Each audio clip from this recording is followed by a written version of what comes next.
Bienvenidos, buena jornada. Sputnik a esta hora tiene un último minuto de la agencia rusa de comunicación, así que vamos a reportar que hay varios muertos tras una explosión en la ciudad siria de Manbij. Al menos 6 personas murieron y 19 resultaron heridas a consecuencia de una explosión ocurrida en esta ciudad. Una explosión que tuvo lugar en un mercado. Saben que un mercado es una zona donde habitualmente hay asistencia de consumidores, de compradores. En una cafetería se hacía una reunión entre líderes del Consejo Militar local y una delegación no identificada. Allí mismo es el punto donde se produce este hecho. El Consejo Municipal de Manbij confirmó por su parte que la explosión ocurrió junto a una patrulla de la coalición internacional encabezada por Estados Unidos. Ahora sí, me voy a redes sociales. No solo tenemos Twitter, también tenemos presencia en Instagram. Tempranito hemos estado por allí también conociéndonos, empezando a iniciarnos en esa aplicación, a conocer un poco más del uso y de ver cómo se dan las interacciones. En Palestina, esto está en Twitter, La Nación asumió la presidencia del grupo de los 77 más China, G77 más China. ¿Es un triunfo para el país asediado por Estados Unidos y sus aliados? Les preguntamos a esta hora en Twitter. Allí ustedes tienen la posibilidad de elegir una de esas opciones o de escribir un poquito más. Además hay una segunda pregunta que tiene que ver con México. Por estos días todos vamos aprendiendo a pronunciar huachicoleo. ¿Qué es el huachicoleo que quiere combatir el presidente López Obrador? Allí posibilidades también para responder. Hay un programa muy rápido hoy porque hay muchos contenidos y solamente 60 minutos. Así que vamos a aprovecharlos juntos.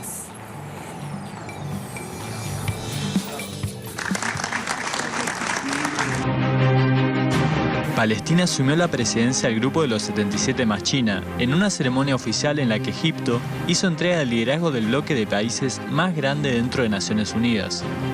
La decisión fue tomada por una abrumadora mayoría en octubre pasado, en el seno de la Asamblea General de la ONU, a pesar de la férrea oposición de Israel y Estados Unidos para que los palestinos ostenten derechos en el organismo internacional.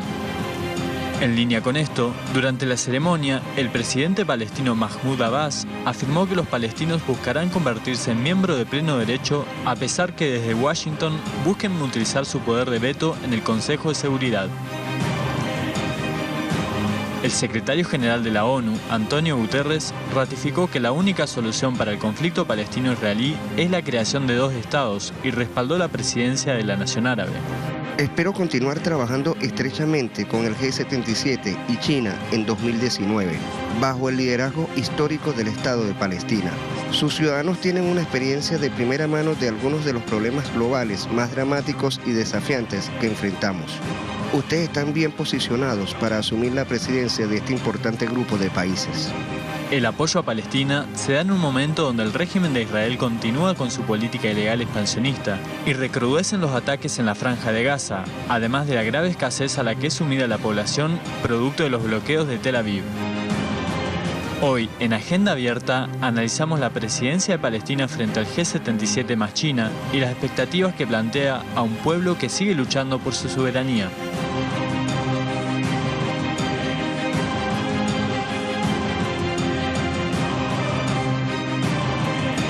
Palestina, pueblo digno, G77 más China. ¿Cómo está conformado? ¿Cuáles son los objetivos para entender la importancia de que la nación asuma esa presidencia pro tempore? Fundado en el 64, hay 77 países que la componen. Es el mayor bloque de países dentro de Naciones Unidas, son 134 países. Sus estados componen el 80% de la población de todo el mundo. Sí, señores, Palestina va a estar tomando decisiones de este organismo. Los objetivos que se plantea es articular el sur-sur de nuestros continentes, promover intereses económicos para todos, por eso hablan de que sean colectivos, aumento de la capacidad de negociación conjunta, la diplomacia como forma de acción. La presidencia dura un año, por eso se llama pro tempore, porque luego rota regionalmente, África, Asia-Pacífico, América Latina y el Caribe. A esta hora también vamos a decir que este grupo está asumiendo la presidencia palestina ahora y que el G77 le reconoce al país como miembro desde el 76, Palestina tiene estatus de Estado observador, no miembro de la ONU desde el 2012. El Estado de Palestina es reconocido por 137 estados que hacen parte de Naciones Unidas, y la Asamblea General de Naciones Unidas le dio poderes legales a Palestina para presidir este G77. Aquí también hay algunas citas, algunas palabras que hay que ir mostrando y conociendo, preparándonos para el análisis. ¿Qué dijo el presidente palestino Mahmoud Abbas al asumir esta presidencia pro tempore? Allí sus palabras justamente: la continua colonización y ocupación de Israel del Estado de Palestina socava nuestro desarrollo y capacidad de cooperación, coordinación y obstruye el cohesivo desarrollo futuro de todos los pueblos de la región. No solo se asfixia a Palestina, se asfixia a la región y el mundo cuando de esta manera se comporta el Estado sionista, se comporta Estados Unidos, los países aliados.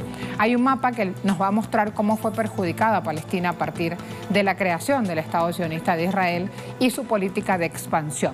Mírenlo ahí, lo tienen como una continuidad.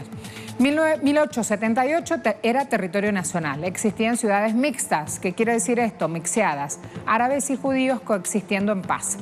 Previo al Plan de Naciones Unidas en 1946.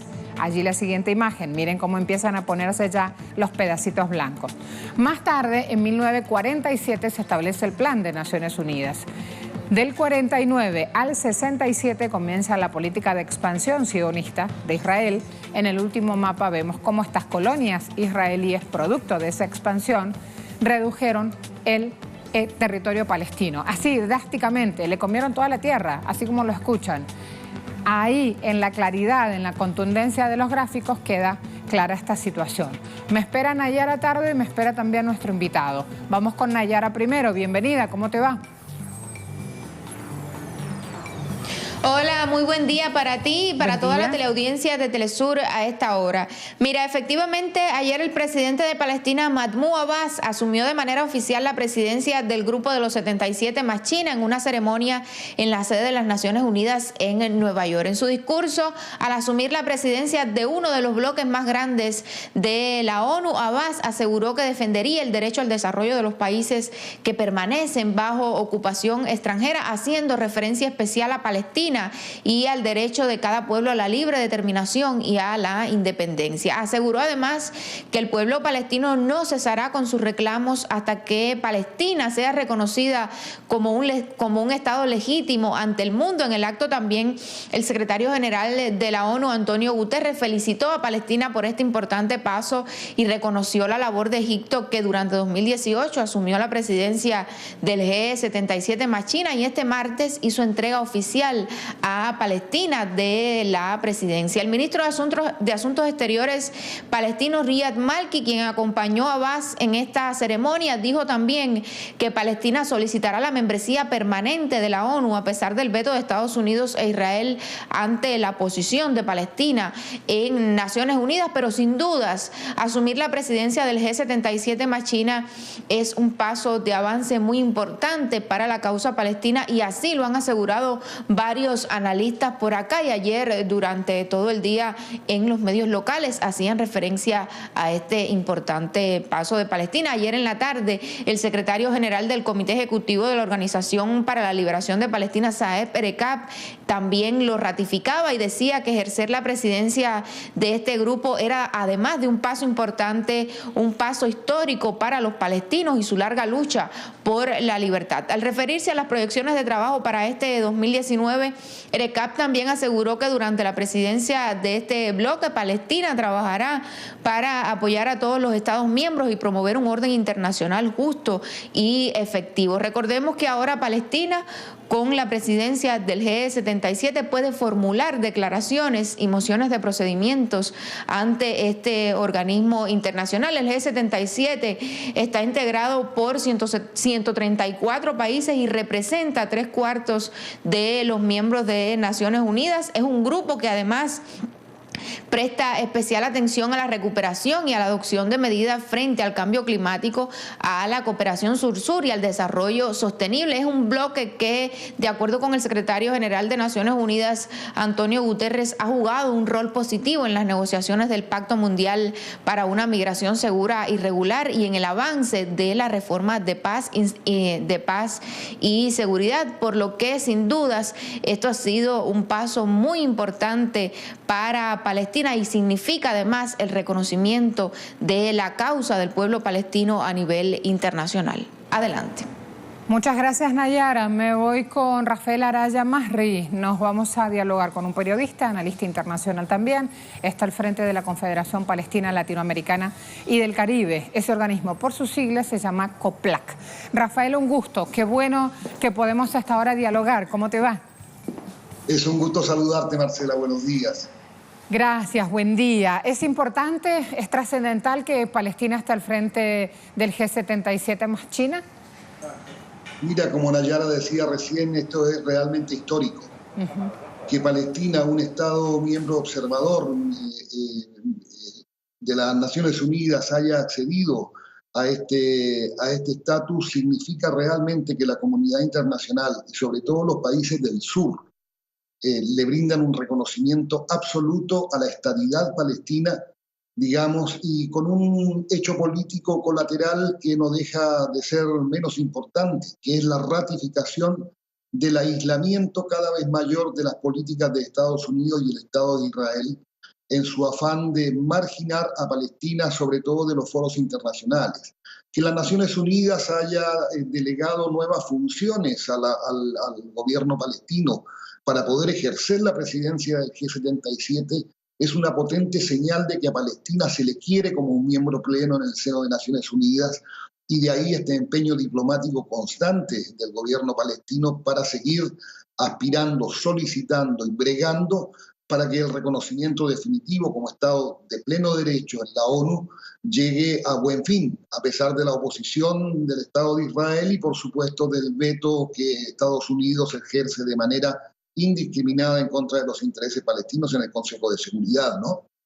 Sabes, Rafael, que lamentablemente RT publicaba, digo lamentablemente porque cuando veas el contenido vas a ver de qué se trata, publicaba también una información que en redes sociales ayer prendió mucho. Netanyahu a Irán: salgan rápidamente de Siria, no dejaremos de atacar. El genocida invasor se escuda en el apoyo que le brinda a la mafia yanqui sionista, dice este usuario, y la impunidad infinita dada por el prostituido organismo llamado ONU, que amenazan a todo el mundo. Cuando Mahmoud Abbas asume esta presidencia pro tempore, deja claro que no solamente es importante para Palestina y su deseo de paz y su deseo de crecimiento y de lograr un futuro justamente en su terruño, sino que también enciende una alarma que de esto depende la región, de la defensa que hagan sus propios habitantes y los estados. Creo que es importante hablar también lo que está pasando en el contexto regional para entender la importancia de que Palestina se siente en este organismo, aunque sea por un año. Por supuesto, Marcela, es realmente importante en la medida en que un Estado árabe, como es el Estado palestino, va a ejercer la presidencia una vez más después de que la dejara la República Árabe Egipcia. Va a ser el Estado palestino quien le corresponda el rol de poner en el tapete todo lo que está aconteciendo en el Medio Oriente, en particular en lo que sucede en Siria y en toda el área, digamos, sometida ya a una larga agresión por parte de los Estados Unidos y de su coalición en contra de la República Árabe desde el año 2012. Entonces yo creo que estas bravatas del primer ministro Netanyahu no dejan de ser una forma de huir permanentemente hacia adelante, es decir, tirando más de la cuerda cada vez cuando hemos visto que ya la República Árabe Siria, por ejemplo, ha adquirido habilidades para neutralizar la agresividad israelí y sin embargo, bajo el paraguas de los Estados Unidos, Israel continúa con esta política de agresión hacia la República Árabe Siria y cotidianamente hacia el pueblo palestino en circunstancias que ya son casi 600.000 colonos, todos ilegales según el derecho internacional, que van haciendo cada vez más inviable la solución de los dos estados, digamos, que defendía ayer precisamente el secretario general de la ONU, Antonio Guterres. Entonces, será Palestina la que lleve la voz del mundo árabe más allá de su propia causa para poder llevar paz justa a la región, terminar con la conflictividad, darle a la República Árabe Siria el lugar que se merece en el concierto de las naciones y en el concierto del propio mundo árabe, ¿no? Y poner a Palestina en el tapete tal como lo ha hecho al asumir la presidencia del Grupo de los 77 más China, Marcela. Rafael, quiero preguntarte algo que has presenciado, que me pareció bellísimo. Tengo las imágenes aquí también para poder mostrarlas. Las subiste un tuit.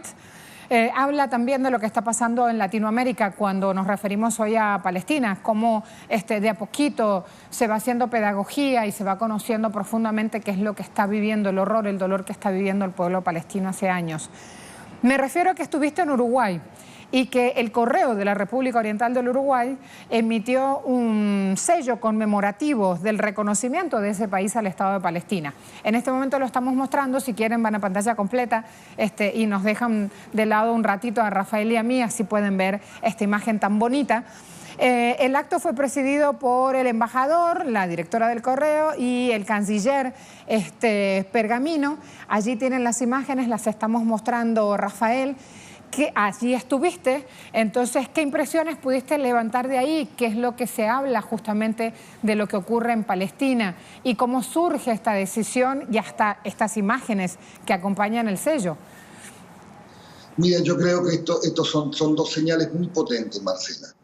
Por un lado, el conmemorar con un sello del Correo uruguayo el establecimiento, el reconocimiento de la República Oriental del Uruguay al Estado palestino independiente, yo creo que encierra un hecho que profundiza los lazos, primero que nada, entre pueblos y, segundo lugar, entre gobiernos. Y en segundo lugar, es una clara advertencia respecto de la independencia del Uruguay sobre las opiniones que, por ejemplo, entidades como el Grupo de Lima están teniendo, que están, alineándose de alguna manera con el Estado de Israel. Recordemos que el primer ministro israelí estuvo presente en la asunción del presidente de Brasil, Jair Bolsonaro, también estuvo Sebastián Piñera, que se reunió con el primer ministro israelí. Es decir, Israel en esta ofensiva diplomática en América Latina se está encontrando básicamente con dos escollos más allá de la incondicionalidad de Venezuela o del presidente Evo Morales o del comandante Daniel Ortega, que es el presidente Andrés Manuel López Obrador en México, que se negó terminantemente a firmar la declaración injerencista del Grupo de Lima, ¿no? Y el presidente uruguayo, que también ha mantenido una distancia muy grande, digamos, de todo lo que es esta política de una alianza pro-norteamericana en América Latina. Y en este marco se inscribe el conmemorar precisamente el aniversario del reconocimiento uruguayo del Estado de Palestina, lo que coloca a Uruguay nuevamente como una nación, digamos, que ha caracterizado su diplomacia por la no injerencia en los asuntos internos de otros estados y en el derecho a la autodeterminación de los pueblos, Marcela.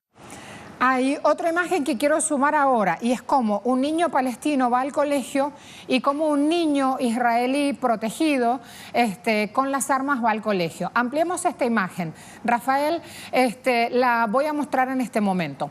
Por un lado, a los niños palestinos les requisan con armas. Los militares les requisan las mochilas para ver qué tienen, si quieren suben la imagen o se quedan con ella.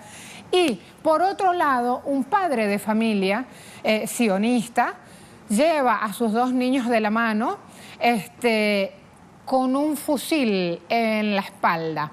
Esto está pasando con los niños de Palestina. Como es la última pregunta que te voy a hacer, quiero que por favor me des tu pronunciamiento, tu parecer sobre qué podemos hacer desde este lado del mundo para ayudar a la infancia en Palestina, que es la que más está sufriendo en este momento, este hostigamiento vil que por años les asesta el Estado sionista de Israel. Qué bueno que tocas un tema tan sensible, Marcela. porque si pudiéramos hacer un parangón, hoy Netanyahu es algo así como el rey Herodes, con la niñez palestina. Hay un encarnizamiento, digamos, por parte de la fuerza de ocupación israelí, pero yo creo que en lo que tenemos que orientarnos básicamente es que esa fuerza militar es simplemente el brazo ejecutor de una política de Estado israelí, destinada a reprimir, destinada a sancionar, destinada a herir, destinada a asesinar, castigando principalmente a la niñez con el único objetivo que la gente se canse y se vaya. Ellos quieren deshabitar el territorio. Una de las premisas de Ben-Gurión al crear el Estado de Israel fue: queremos la mayor cantidad de territorio con la menor cantidad de gente posible adentro.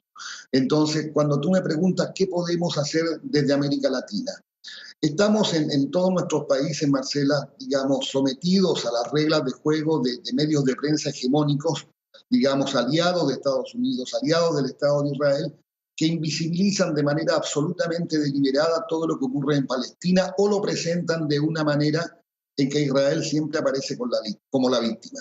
Yo creo que este trabajo en las redes sociales, tenemos esta bendición que se llama Internet y que nos permite la inmediatez de la información para que ya nunca más sean las agencias internacionales o estos medios hegemónicos quienes nos entreguen la información. Yo creo que informarse, romper este cerco mediático es lo mejor que se puede hacer por Palestina para difundir la información y para lograr una sensibilización infinitamente mayor y más comprometida con lo que es la causa de un pueblo que sufre la ocupación, que sufre la opresión y que sufre la negación de todos sus derechos, Marcela. ¿Cuánto tiempo hace que estás justamente haciendo pedagogía sobre el tema, Rafael? Y Marcela, yo tengo 63 años, vengo desde los 17 con esto. Imagínate. Esto me llega por mi abuelo y de ahí después ya como una opción política más allá del lazo sanguíneo con Palestina, ¿no? Entonces siempre va a ser privilegiada por mí la opción ideológica por encima de los lazos familiares. Esto es un pueblo sometido, es un pueblo explotado, es un pueblo bajo ocupación militar extranjera y yo creo que donde ocurra eso, digamos, tenemos todos el deber moral de denunciarlo, ¿no? Gracias, Rafael. Allí vamos entonces ahora a responder también en redes sociales y a ver qué es lo que está pasando con este interrogante que poníamos en Twitter. Hemos preguntado que Palestina está asumiendo la presidencia pro tempore del grupo de G77 más China. ¿Es un triunfo para el país, asediado por Estados Unidos y sus aliados? Y ustedes dicen 75% sí, 4% no, 21% dice falta mucho. Yo quiero mostrarles ahora un video. Este video fue desde el domingo hasta ahora un video muy difundido aquí en Venezuela, porque está diciendo justamente, está desnudando verdades en un parlamento que en este caso es el español. Como este video tiene transcripción, lo vamos a poner. Lo subió acá Julio León Heredia en Venezuela. No lo conozco, no hace parte de mi familia por el hecho de que tenemos el mismo apellido.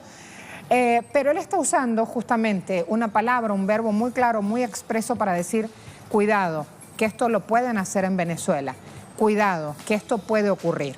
Así que, hablando justamente de este tuit y mostrándolo, no es necesario que tengan audio, le decía, tienen la transcripción, allí lo tienen, lo ponemos de punto cero, por favor, y con eso me voy a la pausa. Hago silencio para que ustedes puedan concentrarse ahí.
El presidente mexicano Andrés Manuel López Obrador determinó el cierre de ductos conductores de petróleo para combatir el contrabando de combustible que generaba pérdidas de cerca de 3.000 millones de dólares al año. La medida, apoyada por buena parte de la población y por la CEPAL, tiene el objetivo de limpiar la corrupción de la empresa Petróleos Mexicanos, Pemex, donde se han identificado 12.000 sitios de extracción de ductos y el robo de 787 pipas al día, cada una con capacidad de almacenar 60.000 litros de combustible. Por ello, cerca de 300 kilómetros de la tubería de Tuxpan a Azcapotzalco empezaron a ser vigilados por aeronaves, 2 células de seguridad y cerca de 5.000 agentes de las Fuerzas Armadas. La red de lavado de dinero que involucra a políticos, empresarios y exfuncionarios públicos fue descubierta por la Unidad de Inteligencia Financiera. En el marco de la investigación y fiscalización, AMLO anunció un viaje por los 30 municipios por los que pasan los ductos para supervisionar las labores de vigilancia. Parlamentarios del partido gobernista, el Morena, buscaron aprobar durante esta semana la tipificación del robo de combustible y de corrupción como delitos graves. Hoy, en Agenda Abierta, haremos foco sobre el combate a la corrupción en México durante la administración de Andrés Manuel López Obrador.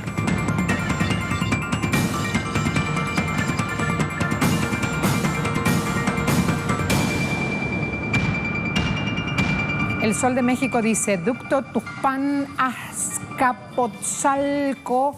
Qué difícil es leer todo esto, pero vamos aprendiendo.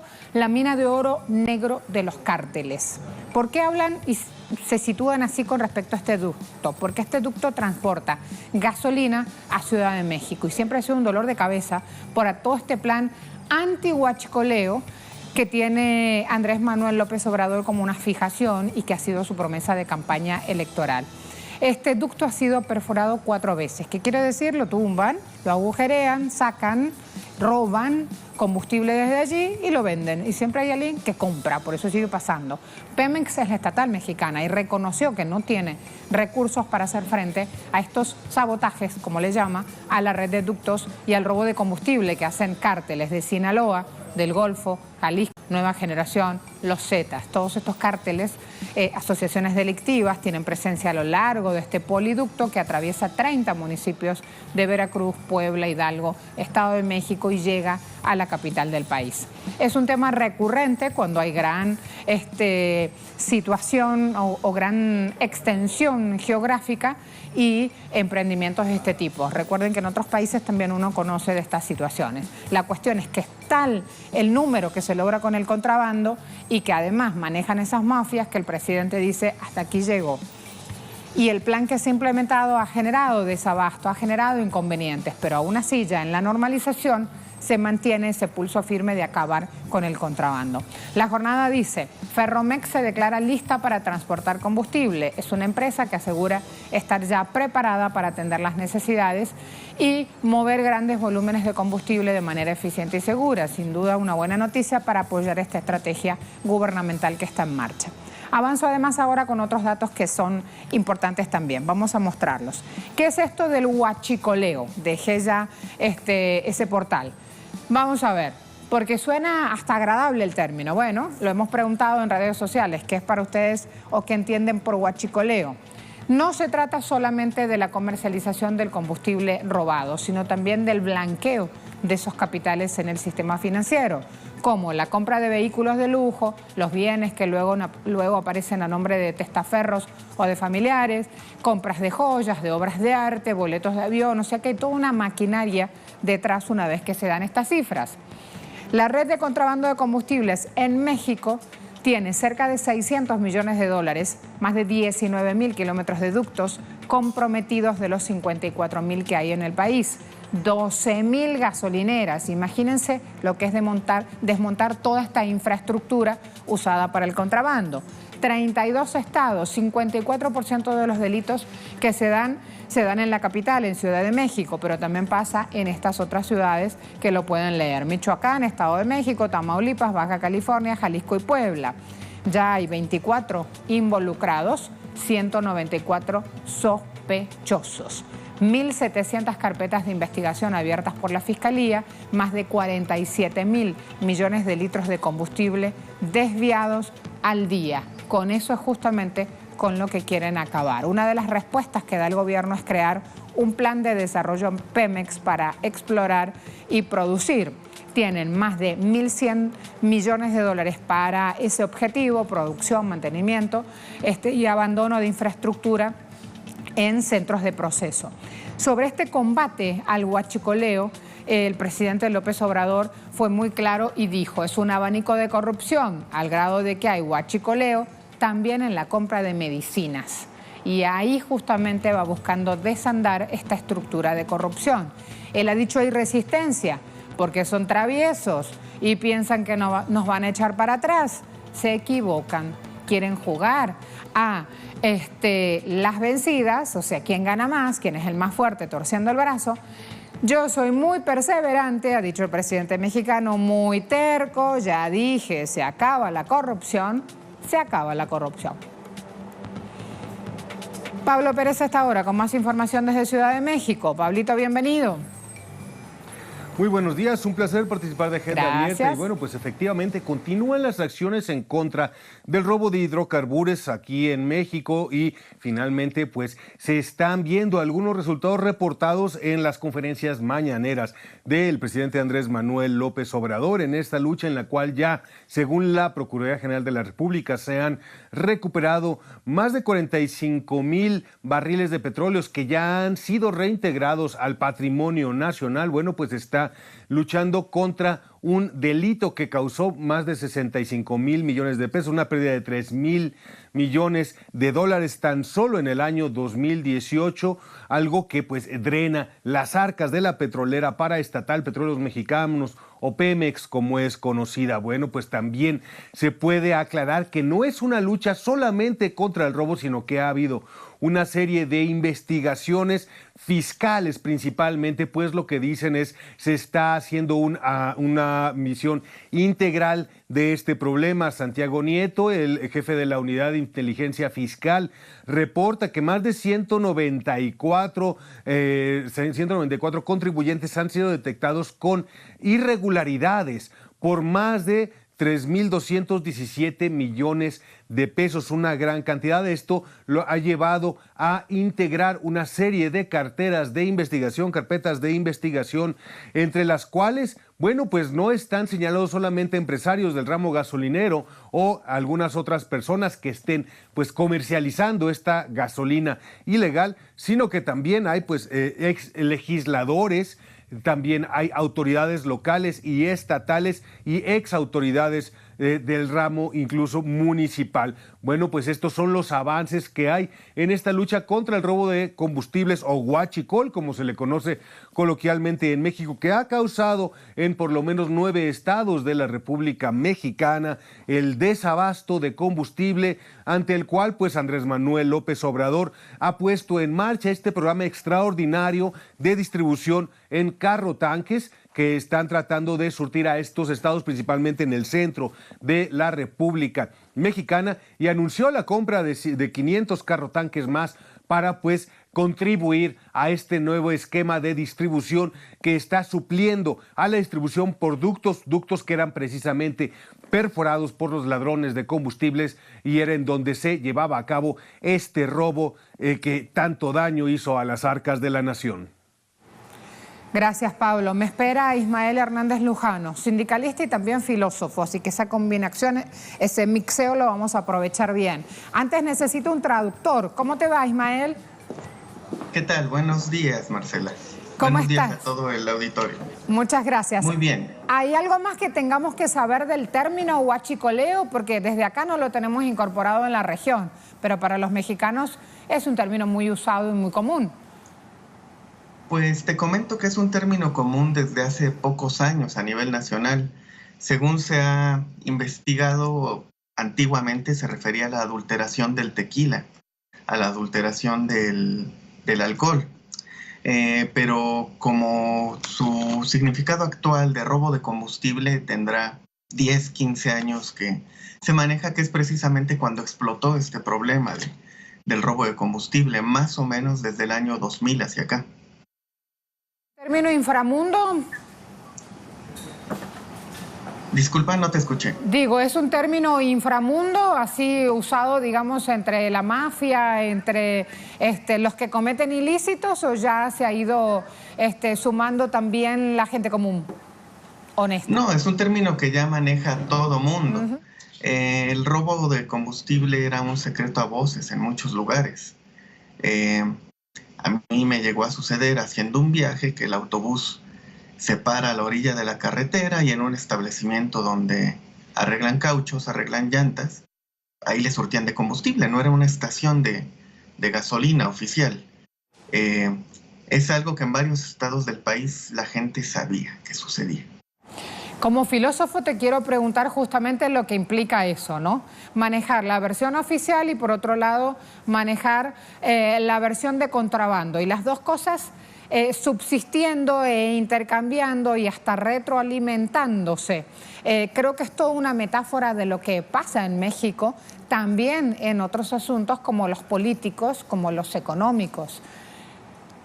Yo creo que sería un error enfocar el problema desde el punto de vista del consumidor final. En México la gasolina es muy cara, cuesta casi $1 el litro de gasolina. Se encareció en los últimos años con el gobierno de Peña Nieto, el gobierno de Felipe Calderón, y a veces el consumidor final apuesta por el combustible de contrabando porque es más barato. Pero insisto que sería un error esto porque el combustible que se vende de esa manera solo es 20% de todo el robado. La mayor parte del combustible robado se distribuye en las propias gasolineras, a precio oficial, digamos. Entonces el consumidor final ni siquiera sabía que estaba consumiendo combustible robado. El que sabía era el empresario gasolinero.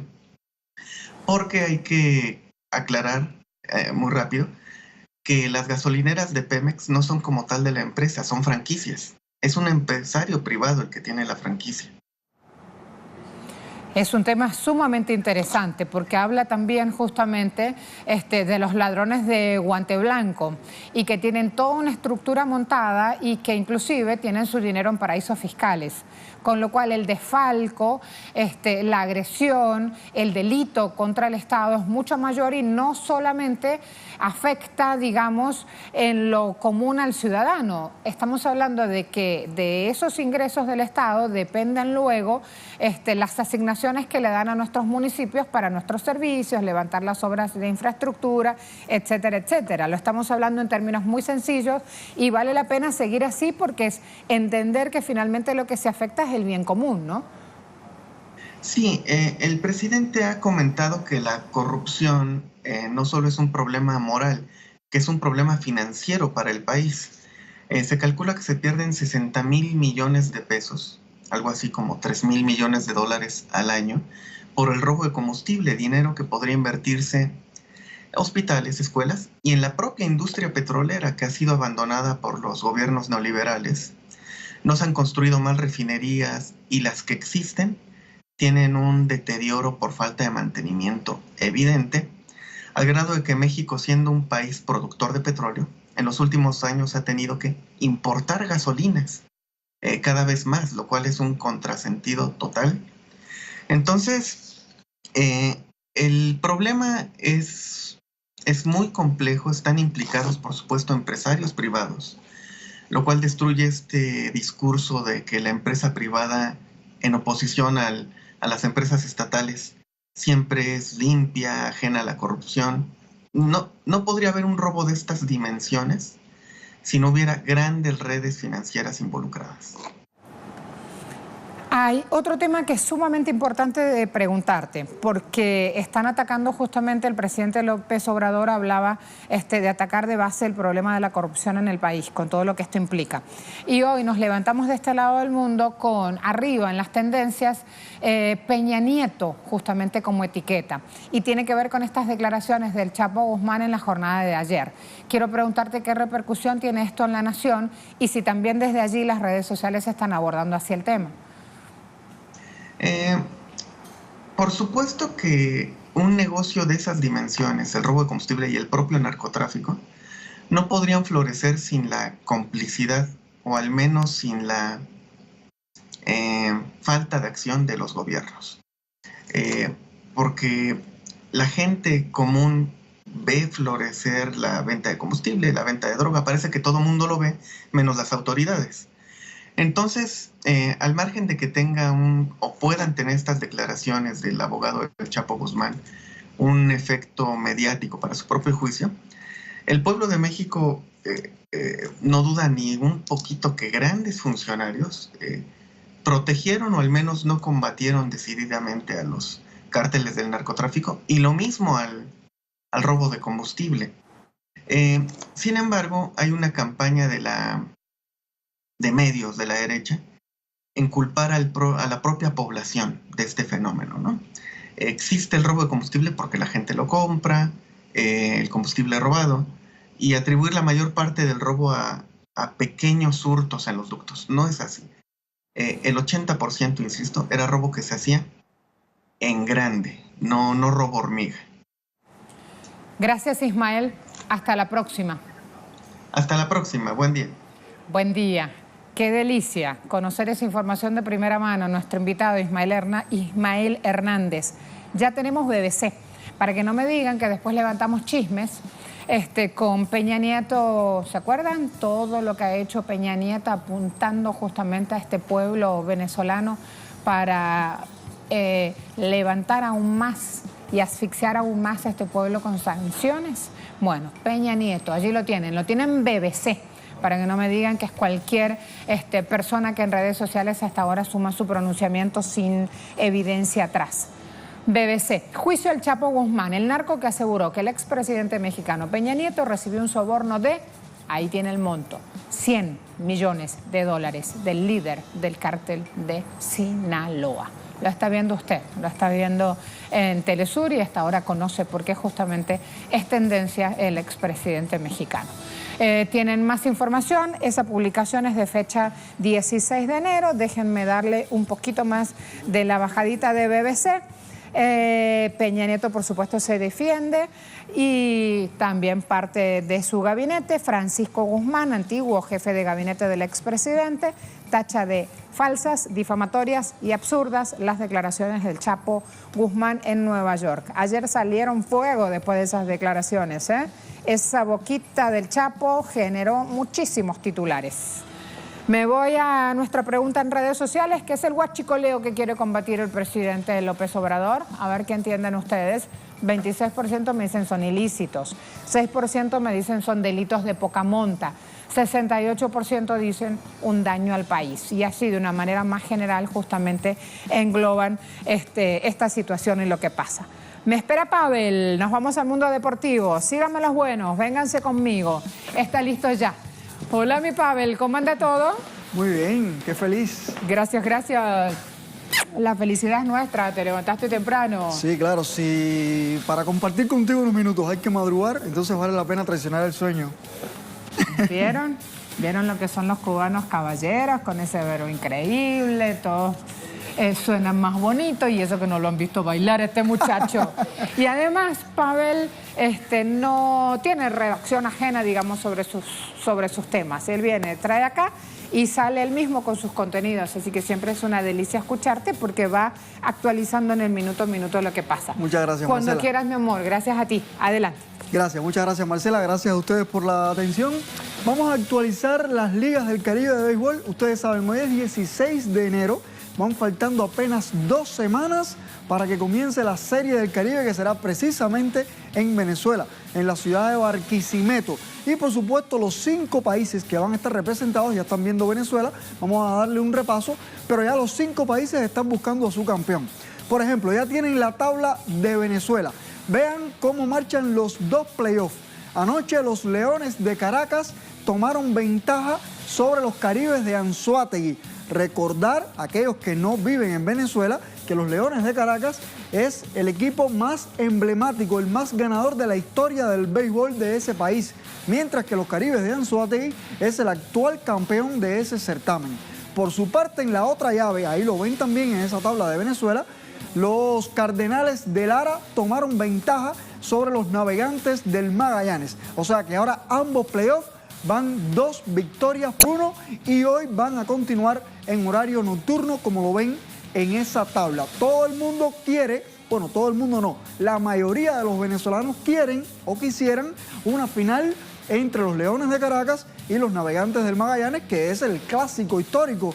Pero recuerden que los Cardenales de Lara han tenido una temporada impresionante y ellos son los anfitriones de la Serie del Caribe. No necesariamente tienen que ir, pero sería un dato histórico, pocas veces se ha dado, que el anfitrión de la Serie del Caribe asista al certamen en su mismo estadio. Vamos a esperar a ver qué sucede. Seguimos nuestro repaso, vamos a darle un salto a México, la Liga Mexicana del Pacífico. Sucede algo similar con respecto a Venezuela porque están en desarrollo los 2 playoffs semifinales.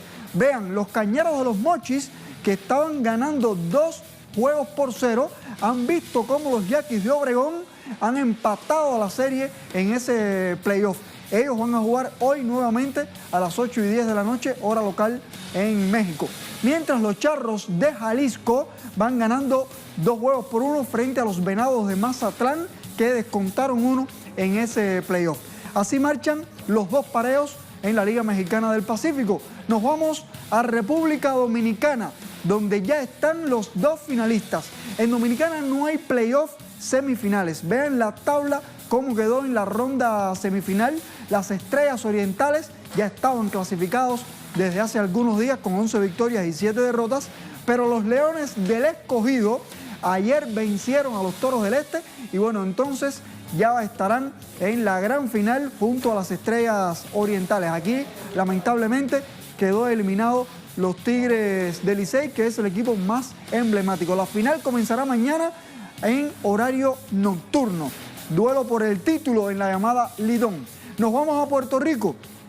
La Liga Roberto Clemente también está en desarrollo a la ronda semifinal. Vean cómo está la tabla. De aquí 2 van a ir a la gran final. Ya los Indios de Mayagüez aseguraron su triunfo de anoche y su clasificación directa a la gran final, pero todavía hay una ligera diferencia, aunque parece ya abismal, faltando pocos partidos, entre los Cangrejeros de Santurce y los Gigantes de Carolina. Estos últimos están prácticamente eliminados, pero matemáticamente tienen opciones. Vamos a terminar con Cuba, que es el único evento que ya está en la gran final. Los Leñadores de las Tunas van ganando 2 juegos por 1 frente a los Azucareros de Villa Clara. Hoy van a reanudar ese compromiso final en el estadio Augusto César Sandino de la ciudad de Santa Clara. Los Leñadores todavía tienen ventaja en ese playoff final, el único que está en desarrollo ya discutiendo el título en las 5 ligas del Caribe.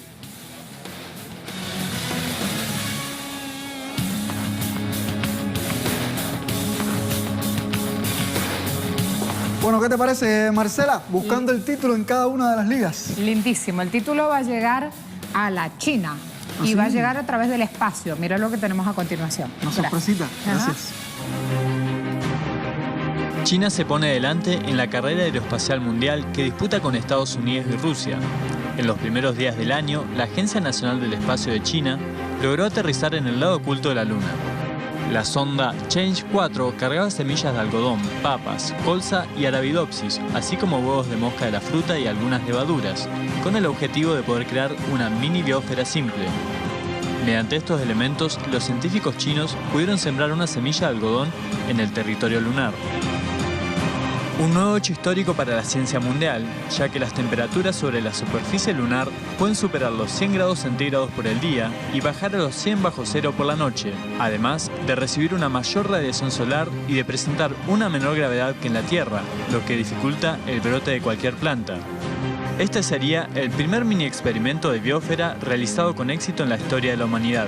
La Agencia Nacional del Espacio de China afirmó que alcanzado el objetivo de llegar a la Luna, la meta para 2020 es conocer Marte. Hoy, en Agenda Abierta, haremos foco sobre la importancia de los avances de la tecnología aeroespacial de China para la ciencia y el mundo.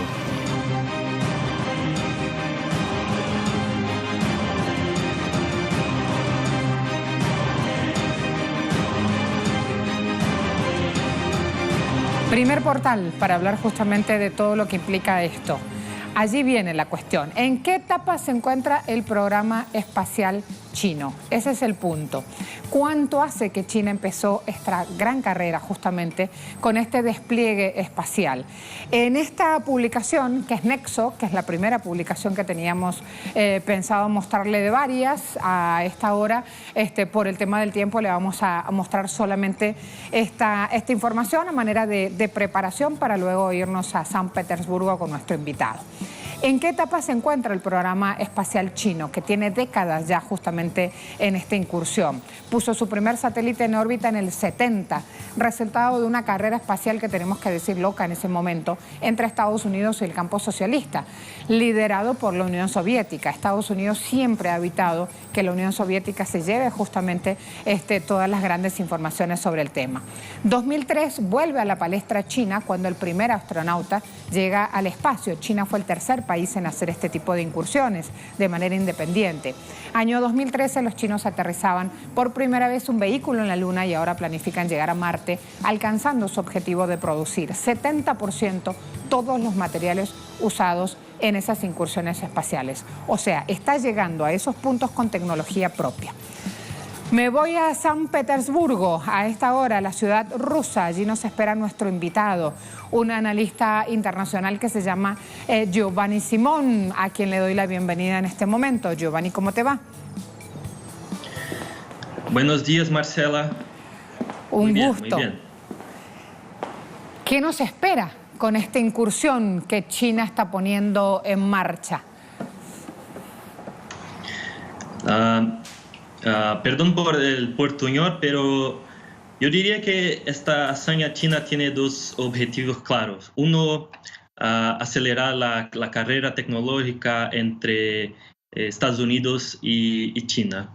Dos, creo que proveer derivados tecnológicos para fines militares, porque creo que la corrida espacial, la carrera espacial no es neutra en su objetivo científico, y el primer objetivo se deduce de las claras razones de la guerra comercial entre China y Estados Unidos. Durante mucho tiempo China está avanzada en relación a los Estados Unidos con el dominio de la tecnología 5G, y el Trump, por ejemplo, tiene un gran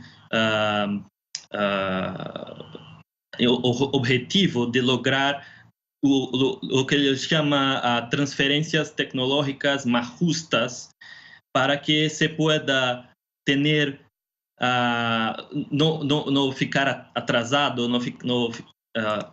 poder ter una competición con los Estados Unidos. Entonces, el segundo objetivo con la cuestión militar, creo que hay una grande cantidad de armamento naval estadounidense en el Pacífico, en el mar de Japón, en la península coreana, y que eso tiene una necesidad para China, que con su programa espacial puede ter GPS, su propio GPS, su propia navegación, su propio control de las fronteras, su propio vigía, su propio control de su espacio fronterizo. Por ejemplo, hoy en la tecnología, China tiene la mayoría de los más de 500 supercomputadores, del desarrollo de supercomputadores, que no tiene aplicación doméstica o sola aplicación inmediata militar. Entonces creo que hay una relación directa con el programa espacial, esta reciente hazaña de China, con la cuestión militar.